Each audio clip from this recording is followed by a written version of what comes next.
You are listening to the Andrew and Troy Show. Andrew, joining us on the phone right now is the beautiful and talented Joel Creasey. Joel, how are you, my friend? Hello, I'm very good. I've been called beautiful and talented in the last 10 seconds, so I'm swell. Fantastic. Just 1 second, Joel. I'm just going to have to fangirl all over the place.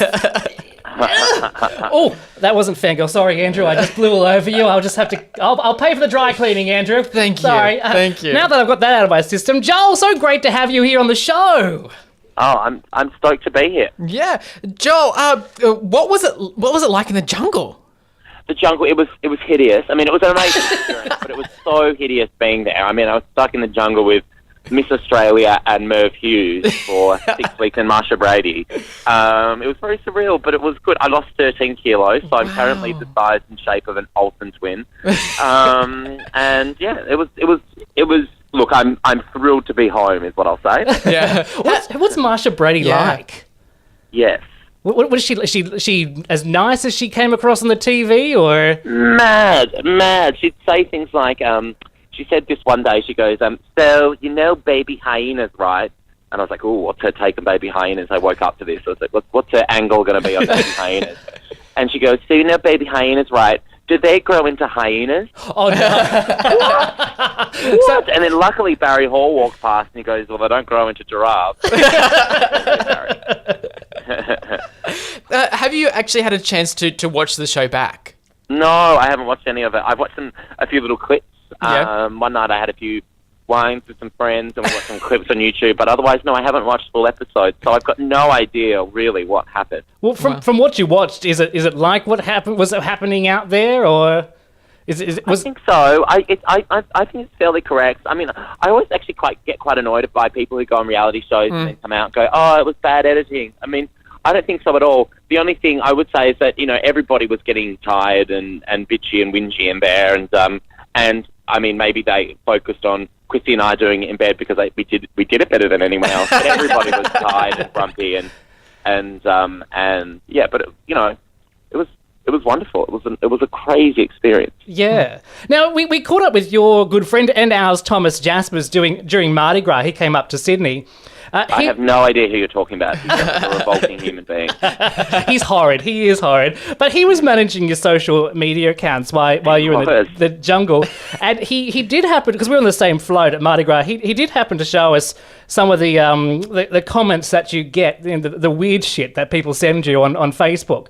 Do you normally read that stuff, and what do you do with it? I read a lot of it.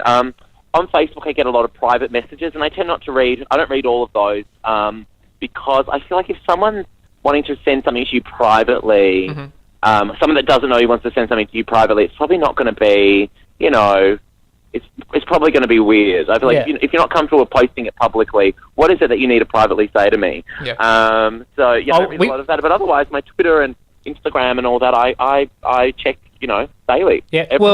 Daily, secondly. Yeah, well, Thomas shared some of those, what people say to you, and there's some freaky shit in there. Yeah. There's some weird things. I get a lot of genitalia. Yes. And I get a lot of offers of marriage, which is nice, often from young girls who haven't quite figured it out yet. I'm looking at my Facebook feed, and there's already someone here mentioning how they want to marry you, and how, because you're such a nice guy. It's like, yeah, well, I'm thrilled about that. Yeah, I guess I keep accepting all the offers. So I'm currently, I think, engaged to about 79 different people. Wow. That's a good number. That's a good number, isn't it? as well as all the good stuff that you do get, I'm assuming you get a lot of anti-gay hecklers on there. How do you deal with those? I just ignore them. It seems like I was on the project last night, and if you look at the comments on their sort of Facebook feeds and stuff, all the attacks on me are always you can tell are skewed. They're homophobes basically, and it's kind of irritating because a lot of people are like, oh, he relies on his sexuality, and you go, I've not made a single joke about my sexuality tonight. Yeah. Or I joke about that. But it's almost like saying to a female comic, oh, she's too female. It just doesn't make any sense. I don't understand. And also, I think people confuse being camp and flamboyant with being talking about your sexuality, which it isn't, or if you talk about being in a relationship, like sometimes I'll talk about my boyfriend on the project, and people will say, oh, he's doing gear about his sexuality. I'm like, no, I'm doing gear about relationships, like a straight man would do gear about his wife. And I just heard a whole heap of people's heartbreak when you just said you had a boyfriend. Oh, yeah. So, yeah, it is irritating, but I just ignore it. Or sometimes I play with them and I'll reply. I actually get weirdly aroused by people, sending me hate mail, because Kate Langbrook once said to me, if you're not being hated, you're not doing your job properly. So I've always taken that on board. So the only thing that I've taken out from that is that sending you homophobic messages turns you on. Yes, it does. I get very aroused, and basically it's like foreplay to me. Well, I now know what we're doing when we meet in person. Yeah, punch me in the face, and I'll love it. Yeah. Call you a fag. Now, Joel, I read the other day that you want to take over the world. Now, is this like a country-by-country plan, or is it more like a pinky in the brain plan to take it all over at once? I'm basically like Daenerys from Game of Thrones. I have my dragons, and I'm going around, country by country. And no, I just think people like these homophobes that troll me. I like the more success I get, the more through it I am, because I just know how much it irritates them. So there's this one guy that's constantly trolling me, like, why is he on TV? He annoys me so much, but he's clearly obsessed with hating on me. Yeah. But every time I do pop up on TV, or I'm in a different country popping up on TV, I get such a kick out of posting about it, because I know how ticked off he is. That's fantastic. And well, you're at home here on Gay Radio, so you're more than welcome to come back whenever you want to shit stir. Thank you. I appreciate that. We love doing that. Yeah, that's the premise of this show. Yeah. Speaking of shows, yes, you're coming to Sydney. You're going to come and slay Sydney. So what can we expect with your show coming up for the Sydney Comedy Festival?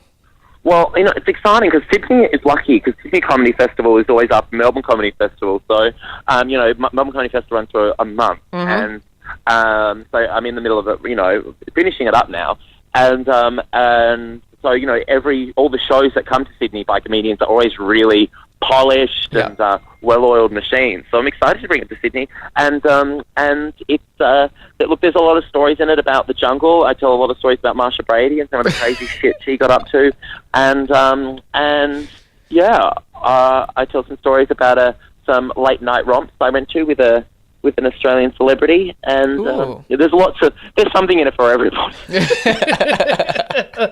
Well, we will be coming to your show, and Joel, as part of our daily show here on OX, we like to give our listeners a challenge of the day, which is to do something random each day. So we thought we'd set a challenge for you to do during your show. Are you ready to accept this? Absolutely, let me know. Well, today's challenge for the listeners, so we'll give this one to you as well, is to ask someone if they are a teddy bear. It's very lame, and if they say no, which chances are they will, unless they're a big fat gay man, is to tell them, well, your life must suck. So I have to say that today or in my show? In your show. Yes. Okay, all right. So to someone like in the front row? Yes, ask them if they're a teddy bear, and if they say no, say, your life must suck. Okay, all right. Yeah. Well, I am coming to Sydney, so there are a lot of teddy bears in Sydney, so that, highly likely. Yeah, well, best to avoid the teddy bears, because they'll probably say yes, they are, or the bears. So go for someone who isn't. Maybe I'll ask a woman. That's perfect. So that's your challenge of the day. Okay, I can totally do that. Yeah, Joel, thank you so much for joining us here on the show. Let's do a bit of a plug for your Sydney show. It's called The Hurricane. Yep. It's by you. It's at the Enmore Theatre, May 14. Where can people go and buy tickets? They can buy tickets from, that's a great question, I believe it's Ticketek. I'm not sure. Of course, in Australia, every different state has a different ticketing company. So I believe it's Ticketek. We'll put the details up on the page as well. Joel, an absolute honour having you on the show, and we hope to get you back soon. Thank you. Yes, and I'll see you. I'll see you in Sydney very shortly. The Andrew Troy Show on OX Gold. We're going to be driving you home.